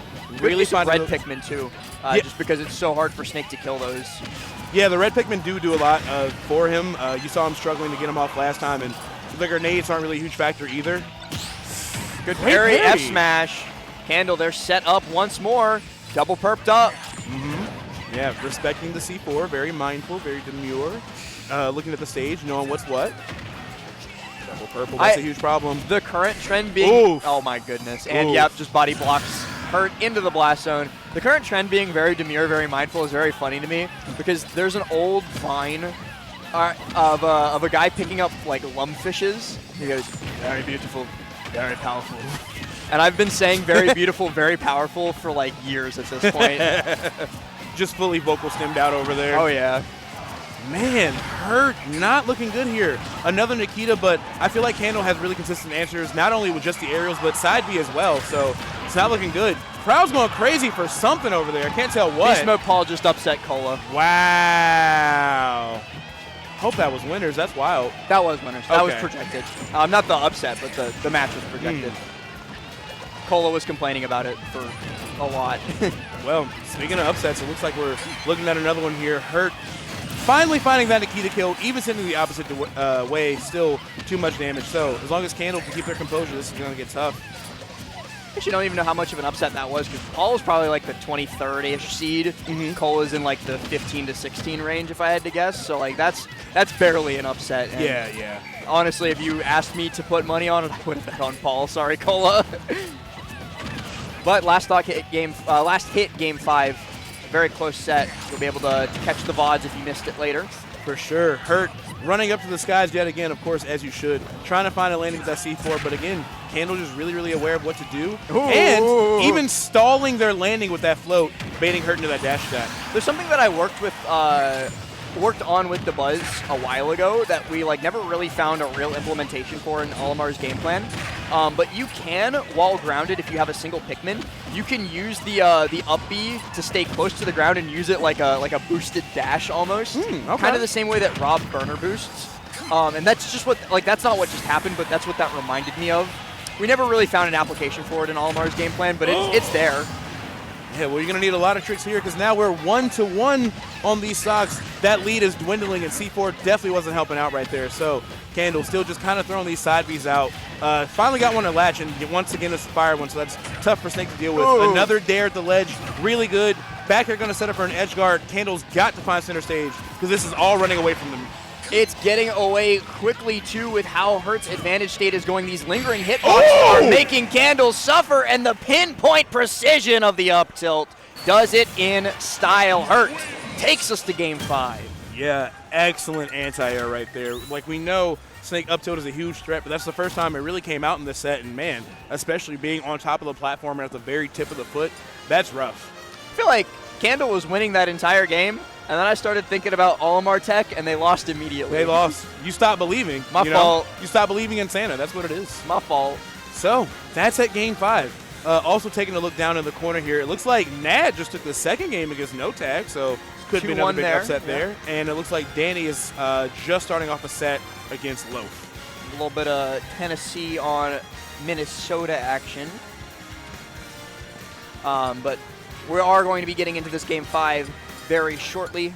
I'm very excited to see how this goes. And Small Battlefield running it right back despite losing that last game. And I think I understand that from Kendall. That mindset very good, too, because the stage wasn't at fault for that loss. And Hurt, don't you dare. Hurt hovering A just makes my heart hurt. I don't think there's any reason to switch right now. And yeah, the stage wasn't a huge factor. I think Olimar hanging onto the platform is kind of tough for Snake to deal with outside of just dash attack. So, but yeah, let's see. Game 5, Hurt versus Candle. Who is going to make it on into that top 24? All right, yeah, whatever, chat. I know that Danny moved to Texas, but I still claim him as Tennessee. This was recent, too. This was like at the end of last month. Is it for like college? Yeah. Okay, got it. Dropping all these Pikmin on him. Yeah, this is the setup where it's just like... the red one is latched on there like a koala to its mama. Yeah, if they're not latched on you, you can just throw those grenades pretty comfortably. But when they are, you have to take that time. You have to, like, go for some up tilts or some down tilts to get it off you. And meanwhile... Especially, the annoying thing for Snake is when it's on high instead of low, because if it's low, you can down tilt really safely. If it's, like, on his face or something, it is a struggle. Oh, and winner of this apparently fights Beast Mode Paul, if chat's not lying to me. That's wild. Actually, poor Candle. That matchup sucks. But honestly, if I beat Hurt, I don't care if I lose right after, because that's amazing. Fair. But let's see if we can make it happen. Olimar is 77%, and with a character like Snake, that's pretty high in this matchup, so we got to be careful here. Hurt trying to find an option there with the C4, nothing doing, but definitely creating some space, dropping those bombs, and at this point, just absolutely obliterating these Pikmin. G-Extreme currently up 2-1 versus Suspect as well, starting off that game number 4. Might tune in for the finale of that one, depending on how long this final game takes. And once again, you were talking about it, Sai. Candle, the master of avoiding Nikita off stage, despite how many loop-de-loops Hurt does. Uh-oh. Yep. That's guaranteed. Not going to kill, but it was guaranteed at that percent. So this is tough because Candle was able to avoid the Nikita. Still great movement. That's like the Nikita final exam. But they didn't have Pikmin or didn't have any time to pull them. So even when they land, you're like trying to box with a character like Snake and no Pikmin. That's a tough day. That's another thing, chat, too. If Candle wins this set, they have to fight Beast Mode Paul in a terrible matchup. If Hurt wins this set, they have to fight Beast Mode Paul with a menu that they can't read. Either way, Beast Mode Paul loving this bracket right now. Beast Mode Paul is popping off. That's the Beast Mode difference. All right, I'm hearing the crowd go crazy for Candle. I'm hearing some Let's Go Candles, of course. So let's see if they can make this happen. Ooh, what's that shield? Woo, that's a real low shield. Hurt, gotta be careful here.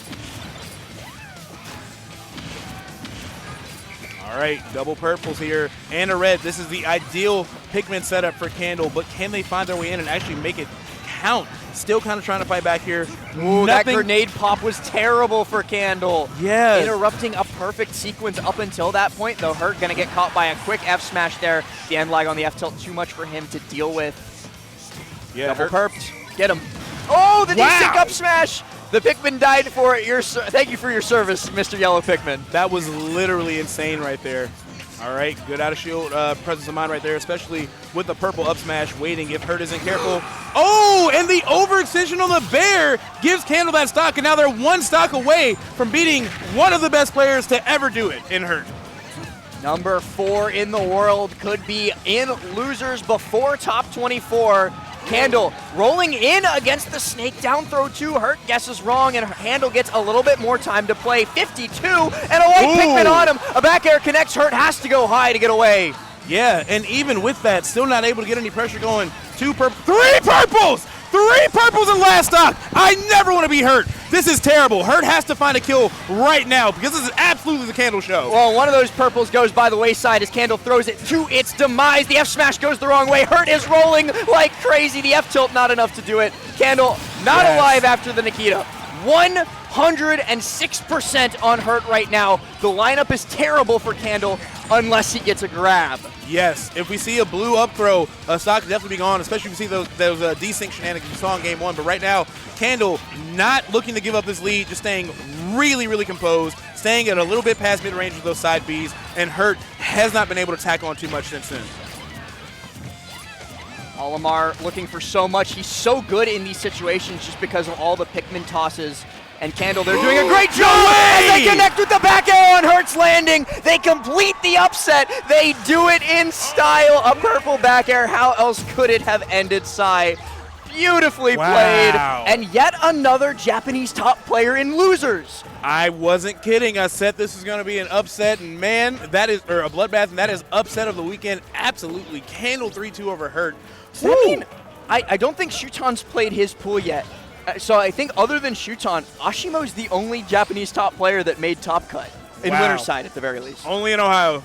Only in Ohio, y'all. Oh, no, not like that. Something's in the water, I'm telling you. But amazing stuff. And I got to say, obviously it's difficult to beat Hurt, but Hurt high percent last stock with the defense that he has, that is the most calculated defensive play you can possibly have access to, but Candle still found a way. Well, and like I was saying, Olimar is great in those situations. He has so many like straight hit kills with the purple Pikmin, the Pikmin toss just constantly coming at you is so difficult to deal with when you're already at kill percent. And the other big thing too that I didn't get the chance to talk about because Candle killed Hurt so quickly is that at the very end there, especially when Hurt trying to play a little bit more CQC, hitbox extensions off the Pikmin are lethal for Snake. Yeah. If you try and do like a dash attack or an F-tilt or whatever and go into a Pikmin and then get locked into that animation, you just die for it. Yeah, you're just cooked. And let's go on down to B though. Yeah.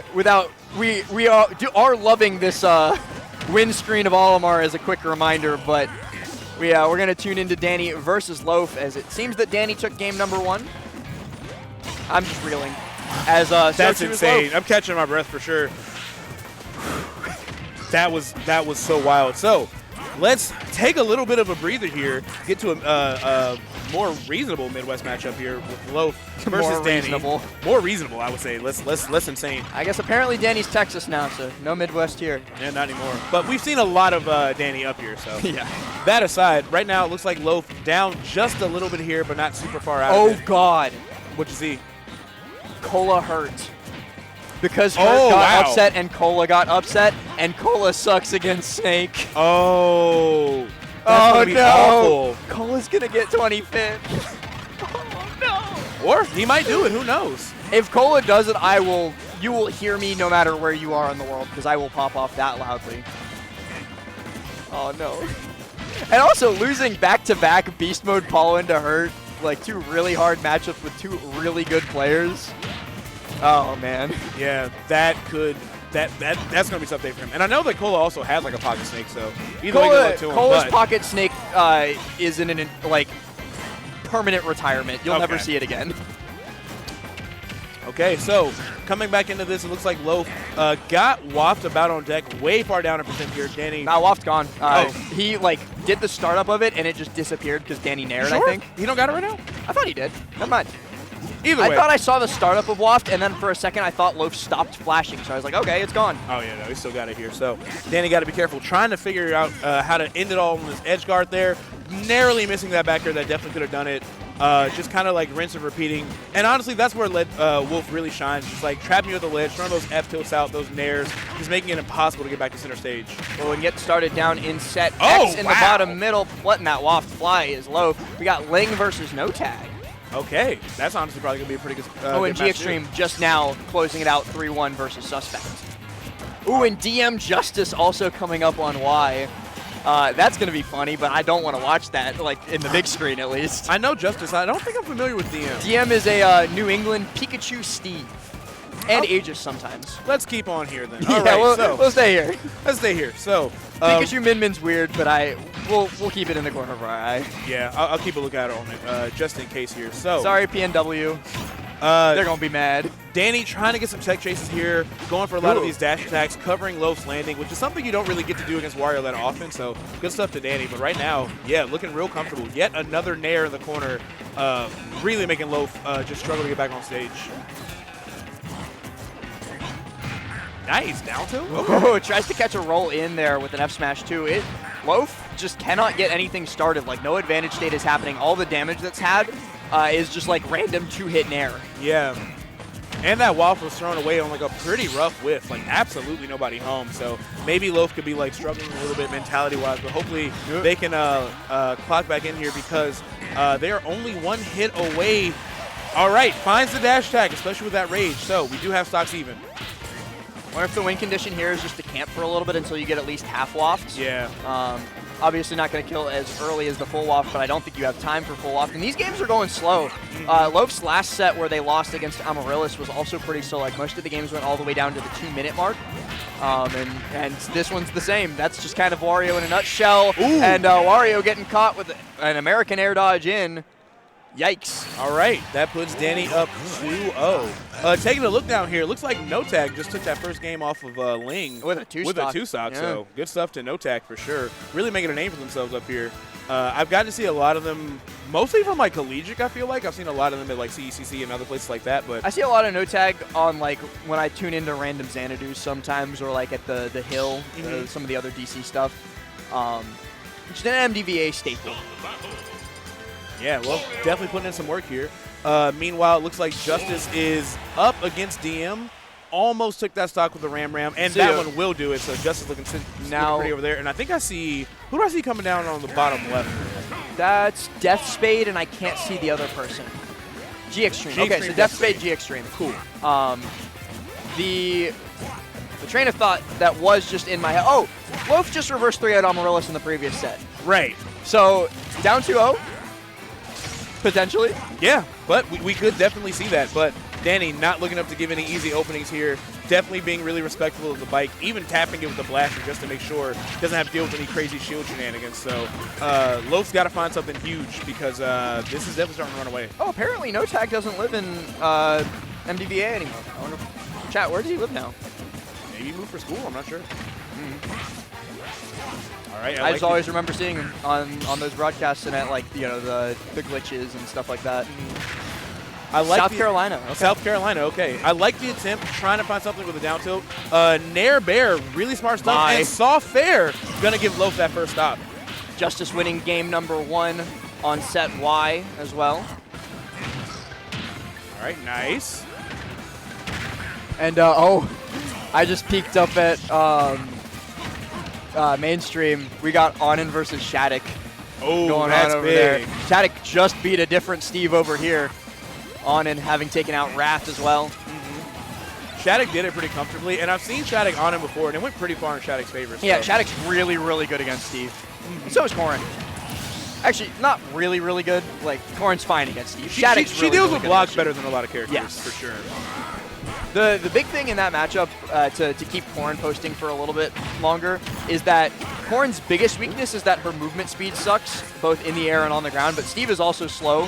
He's all setup based too, so like, that's not as big of a weakness in that matchup. You just gotta like not get disadvantage diffed. Yeah, also she gets to use pin on the blocks and like kind of give herself a new movement option she wouldn't normally have, so she can definitely get a lot of mix-ups there. Yeah. Interesting dare angle, but the Bear is going to clean it up anyway for Loaf, and now this might be the swan song we were talking about. Down 2 games, you know the vibes. Loaf 1 stock away from getting a point on the board, and we do have full WAP as an even bigger detriment to Danny.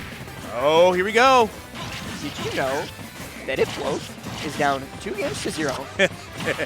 Sorry, Coney. Oh, God. Looking for a random F smash there.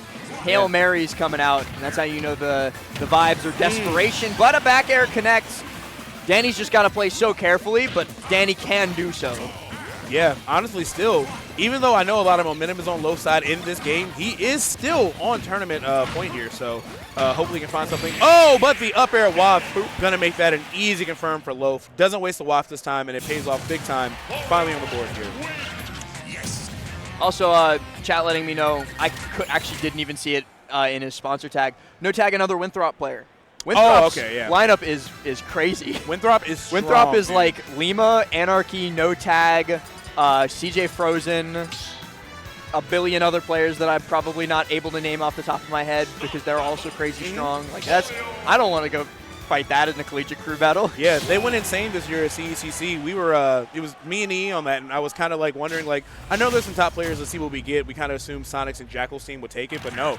Lima went crazy. No Tag went crazy. Anarchy was insane. Like, they're just very talented. I remember a couple of years ago, FSU was pretty crazy because they had Jake. It was like Jake and Nave and a couple other really good players. All right, so game 4. Hopefully Danny can find something here to just kind of seal the set out. You don't want to let that reverse 3-0 momentum start setting in because it is so hard to keep your mindset clear when you're facing that. See, I told you I would forget somebody. Regalo. That's another Winthrop player. Yeah, yeah.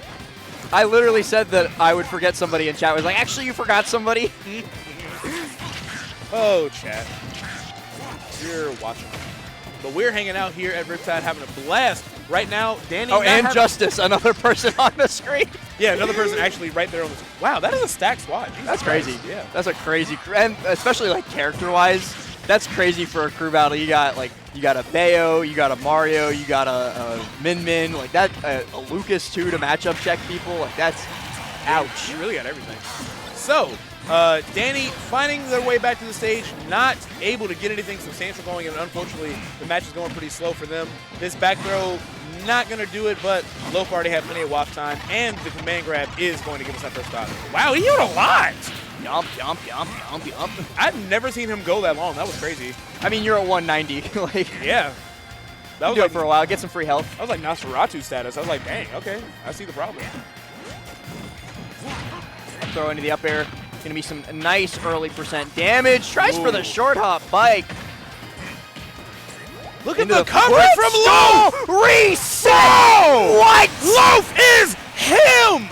That was out of this world. I have never seen anybody hit that in Ultimate. Footstool, soft fair, up air waft. Are you kidding me? Absolutely insane. Oh, Loaf in 5. That's crazy.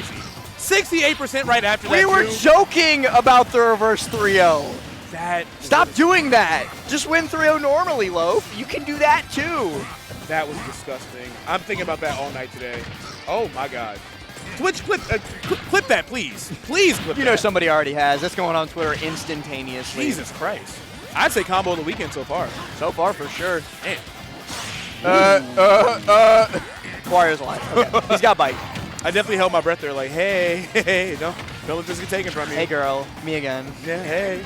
All right, Danny, honestly, 80% nothing to sneeze at here. Definitely fighting back from all the crazy momentum Loaf has, but it's kind of looking like the Loaf show, especially after that combo. Got to be really cautious. Staying away from the bike, of course, trying to set up these ledge traps, and back air is a great tool for it, but as soon as Loaf gets back to the stage, it might be curtains. Oh, choosing to go back to the ledge, okay. Danny just desperately trying to get a starter so that he can KO here, and yep, back air from Loaf. Another 2-stock closed out in style for sure. Loaf wins that game with plenty to spare. Last, I'm going to ask you this question humbly as well. Uh-huh. I don't know why I feel like I have to make myself small to ask people questions, but you're a coach. Yeah. You know, one of your players just had a combo like that happen, and now they're looking at a reverse 3-0. What do you tell them to keep their mindset, like, clear and composed? Well, mid-set coaching is illegal, so I would actually never, don't investigate me, IRS or whoever's in charge of that. Right. But the most important thing that I think in these situations is it didn't happen. Okay. You can freak out about it. You can post your tweet later. Every good player has short-term memory loss is something that I like to say a lot. Okay. Treating each individual game as its own thing, treating each individual stock as its own thing based on the current situation of the game is so important. Okay. So just forget that immediately. Move on, beat him again, then freak out about the crazy cliff. Okay, well, hopefully Danny can take a trip over to Delulu Land, because right now, down 90%, Loaf still got all this momentum. And I really do think something like that weighs on you, and you obviously want to forget about it and try to just pretend it didn't happen. That makes a lot of sense to me, but can Danny do it is yet to be seen. Forget it till later. And Loaf certainly looking like he's done just that. Quick 100, now 125 damage onto Danny. Going to be losing this stock very shortly to a back air or something if he's not careful. But speaking of back air, fair bear connects from Danny. All right, yeah, you see Danny trying to slow the pace down just a little bit. I'm loving these down tilts, especially as an anti-air tool. Very unconventional option here. Maybe Danny can find something, gets another soft nair.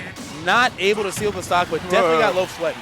I don't like the angle that dare sent at. Yeah, that was a weird one. Oh! Okay, and the Buenos Dias connects. That's going to be the first stock gone. Great stuff by Loaf. Great positioning by Loaf to catch that anti-air. Down on the bottom left, we do see Death Spade having swapped off Sora onto the Bayonetta. So going to win game 2 after dropping game number 1. Sure, do that.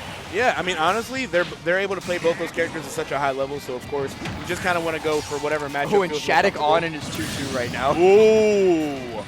A lot of stuff happening at Riptide. Lots of upsets going on. Another Nair. Late hit Nair been doing so much work for Loaf, as it tends to do in Wario sets. Like, that late hit Nair pays the bills. But double dash attack paying bills for Wolf at the moment, paying dividends too. Yeah, it looks like Danny was able to calm down just a little bit. I think, honestly, even if a bad waft happens at this point, it's not like super something jarring that's just going to like mess with your head that bad. You kind of expect it here at these percents, but you still want to avoid it at all costs, and that's what you see Danny doing, burning those double jumps, trying to stay away from being under Wario by any means necessary. But Loaf almost stole that stock anyway with just an F tilt. That's something that I've talked, going back to like Coach Brain, about with players who have to fight Wario pretty frequently. When you're second stock, like 2-2, and he's got full waft already, pretend he doesn't. Yeah. Because either he kills you with it and waft is gone for the rest of the game, or he doesn't kill you with it and you worry about it later. Right now, it's not worth the mental stack to concern yourself. You know what? That's fair. That makes a lot of sense to me. Good advice.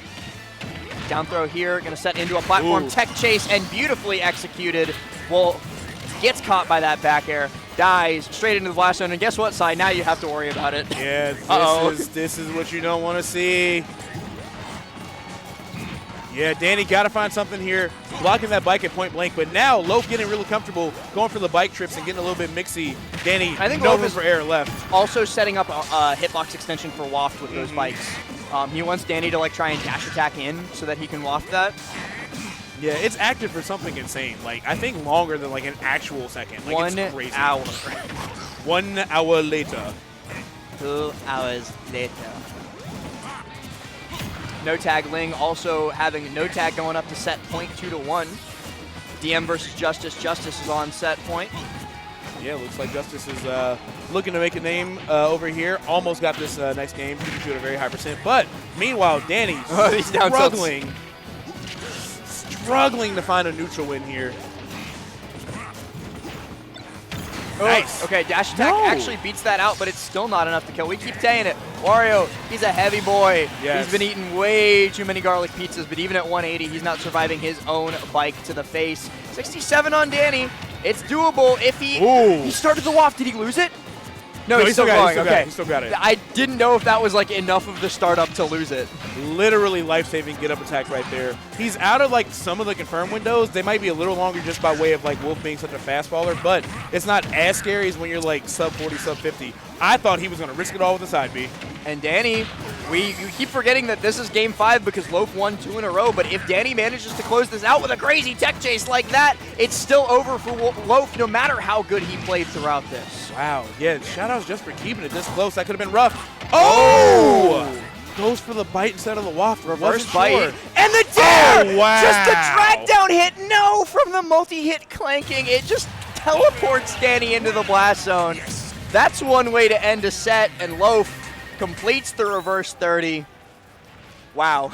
Absolutely insane stuff we're seeing there. Production, if we can take it over into set X, I want to see some more of Ling and No Tag. Looks like they're 2-1. Still pretty close here. I think Justice and DM looks pretty sealed up because Justice is up a comfortable 2 stocks there. So let's see what Ling has to offer here. Now I'm just thinking about that Joe Biden. Soda! It's Minnesota. Yeah. Shout out to Minnesota. That's actually Joe Biden's favorite Smash player is Loaf. Did you know? I know Joe Biden is also a sick chip player when it comes to Guilty Gear too. Yeah. If you know, you know. Y'all thought he was old, but he had them reactions for sure. So, all right, No Tag trying to find the double up air fair combo. Not going to get it, but platform extension is going to do it after all. And now Ling really in a bad spot. Oh, and the crowd actually coming alive for No Tag here as he goes onto the verge. A quick little conversion. The free up throw down air from Mario. Low percent gives him 50%. Yeah, Ling really struggling here. And he's someone that like grinds constantly, lots of money matches, all kinds of stuff. That could have been game, honestly. No Tag fully jabbed instead of just went for the lock. But who knows what Ling has to offer. Reversal Bear, gonna give him another chance here. Really needed that. And honestly, 1 or 2 Peach combos and we can have ourselves an even game. But we don't have ourselves an even game. We don't even have ourselves a regular game anymore because that's No Tag closing it out. And Shadic just got a crazy bear on a 131 Onin, and Onin teched a block and didn't die. Wow. And Shadic's dead here. No, okay, he's fine. Wow, insane stuff on mainstream. I'm literally looking over. We have we have 3 games finish at the same time, so that's why I'm peeping up at mainstream. But to just recap, Death Spade 2-1 over GXtreme right now going into that 4th game. Justice closes out that set 3-1, and No Tag closes out versus Ling 3-1 as well. And did Shadic win? I was looking at Shadic got it, yeah. Shadic won with the back air, so very, very close set. But of course, Shadic, Onin, I mean, either one of those could be in grand finals this weekend, depending on the way things are going. Dang, that's Onin in losers 2 before top 24. Yeah, it's a bloodbath. All right, let's see. Deathspade coming in with the Bayo, not going Sora right now. Definitely seems like a good idea. Making some interesting combos here with the multi-hit witch twist instead of the one we normally see. So good awareness for sure, mixing it up. Probably because of Pikachu's like weird hurt boxes. Quick little witch time there, but Pikachu too far away to get caught by the actual effect of it. Looking for a witch twist there. Interesting choice. I would have thought for sure the back air would have come out, but nope. Yeah, that up tilt back air could be rough. So definitely going to be hard to get an ABK on someone as short as Pikachu. So good shield discipline we're seeing from GXtreme. That aside, not too far out of this. I like the wave land trying to bait an option. And if they were on FD, Deathspade might have died over that. It's because GXtreme drifted back. So if you like are holding still and you do the Pika Thunder, it'll go through platform to get to you. But if you like do the drift one so it's not going to connect with you as Pikachu, it'll get stopped by platforms. Oh, okay, nice. All right, not enough to secure it just yet. GXtreme's going to have to be really careful getting off the ledge. T-Jolt is not the move you think it is in this matchup because you can just witch time it and get crazy punishes. It too. Yeah, or Bass Within as well.